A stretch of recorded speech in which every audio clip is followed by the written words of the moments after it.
Hi, DJ Chloe.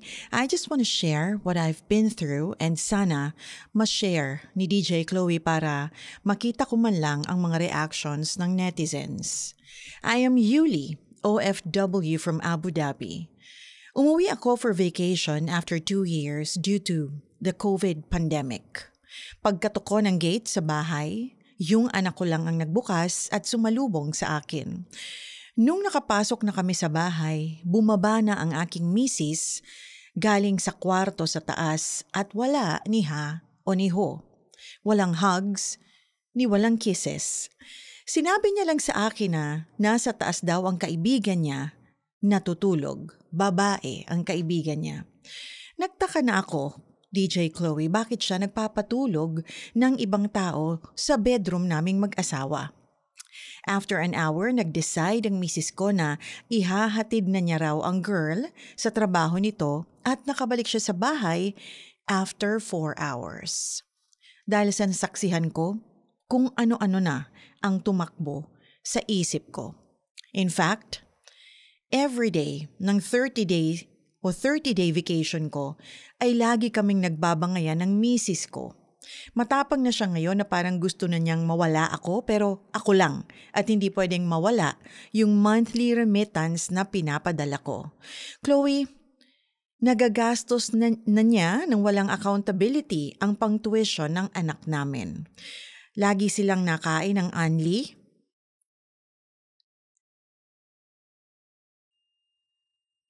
at ng mga samgyupsal na silang dalawa lang ng girl.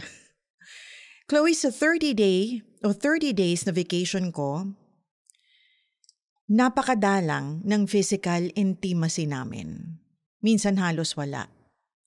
At sa 30 days na nagbakasyon ako, may 2 nights siyang hindi natulog sa bahay namin.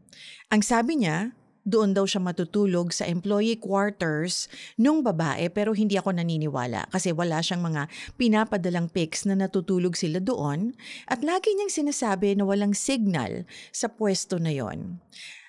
DJ Chloe, after ng second night na nakitulog daw siya sa quarters nung girl na yon ay nagduda na ako at nang nagkaroon ako ng chance nang ipahiram ng misis ko ang kanyang phone para i-connect ang wifi sa bahay, DJ Chloe, yung pagtulog na sinasabi niya sa quarters ay hindi totoo. May photo sila ng booking sa isang condo or condotel sa Tagaytay for 2 persons. At nakalagay doon ang name ng girl at alias ng misis ko which is nickname niya nung dalaga at apelyido niya nung dalaga pa siya. Ang tanong ko, DJ Chloe, tomboy ba o bisexual ang misis ko? Letter sender, Yuli. Okay, I have to edit out some of the things or the words written on the letter. But to answer your question, Yuli, ito ay opinion ko lang naman. I think she is bisexual. Kasi andyan ka na asawa niya at nagkaanak pa kayo. So I think she is bisexual kung naghihinala ka na may relasyon siya. Malakas ang kutob mo na meron siyang relasyon doon sa girlfriend niya, yung kaibigan niya. But you know what? The best way for you to find out is simply, of course, to ask her and have an honest conversation with her. Walang ad hominem, please, okay? No ad hominem. No name calling.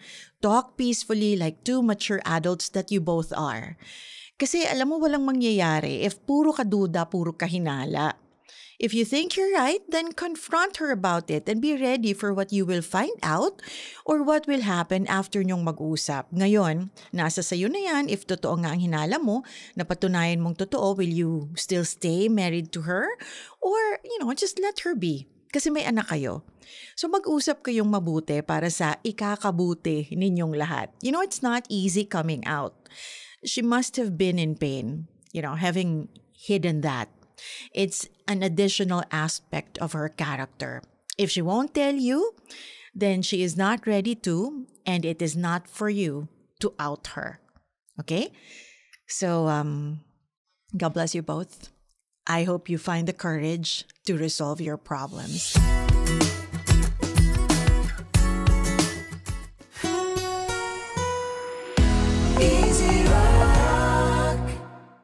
Okay, thanks for watching. For more exclusive videos and Artist interviews, You can check out our videos by clicking here. And don't forget to follow us on our social media accounts too. links are in the description below.